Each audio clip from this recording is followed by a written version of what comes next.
વાત કરીશું ભરૂચથી। આજથી ભરૂચ દૂધધારા ડેરીની ચૂંટણી શરૂ થઈ ગઈ છે, જેમાં મુખ્ય મુકાબલો ભાજપના દિગ્ગજ અરુણસિંહ રાણા અને નર્મદા જિલ્લા ભાજપના પૂર્વ પ્રમુખ ઘનશ્યામ પટેલ વચ્ચે છે।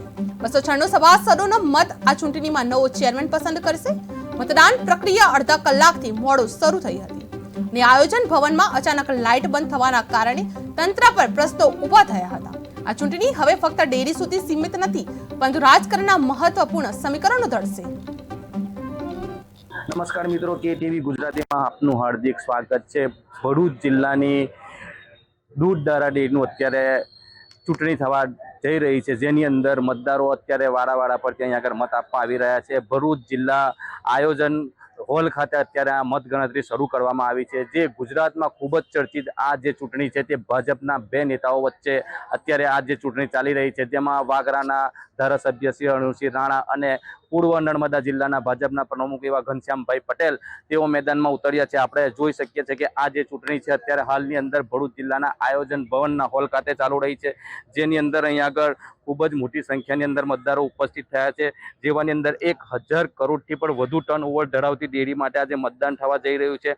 ભાજપના બે દિગ્ગજ નેતાઓ અરુણસિંહ રાણા અને ઘનશ્યામ પટેલ વચ્ચે આજે ચૂંટણીનો જંગ ખેલાઈ રહ્યો છે, જેમાં 296 મતદારો નક્કી કરશે કે નવો ચેરમેનનો ચહેરે કોણ રહેશે। જેવાની અંદર વિકલાંગો સહિત સભાસદો ઉત્સાહપૂર્વક અહીં આગળ મતદાન કરવા માટે ઉમટી પડ્યા છે। મતદાન શરૂ થતાં અહીં આગળ કલાકો સુધી અહીં આગળ પબ્લિક પણ જોવા મળી હતી। આયોજન ભવનમાં લાઇટ બંધ થવાથી તંત્રની કામગીરી ઉપર સવાલો ઊભા થયા હતા, જેની અંદર અત્યારે અહીં આગળ જે મોડી ચૂંટણી ચાલુ થઈ હતી, વધુની અંદર અહીં આગળ પોલીસનો પણ ચુસ્ત બંદોબસ્ત અહીં આગળ ગોઠવી દેવામાં આવ્યો છે। જે કોઈ અનિચ્છનીય બનાવ ન બને તેના માટે અહીં આગળ પોલીસ દ્વારા પણ અહીં આગળ ચુસ્ત પોલીસ બંદોબસ્ત ગોઠવી દેવામાં આવ્યો છે।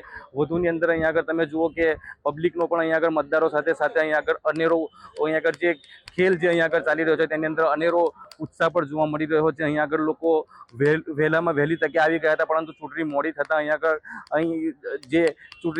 અહીં આગળ મતદારો વચ્ચે પણ અહીં કંઈક અલગ દ્રશ્યો જોવા મળ્યા હતા। હવે જોવાનું રહ્યું કે આવનાર સમયની અંદર આવતીકાલે અહીં આગળ કોણ બાજી મારશે, તે કોણ નક્કી કરશે કે અહીં આગળ ચેરમેન પદે અરુણસિંહ રાણાનો ચેરમેન આવે છે કે પછી ઘનશ્યામ પટેલનો ચેરમેન આવે છે।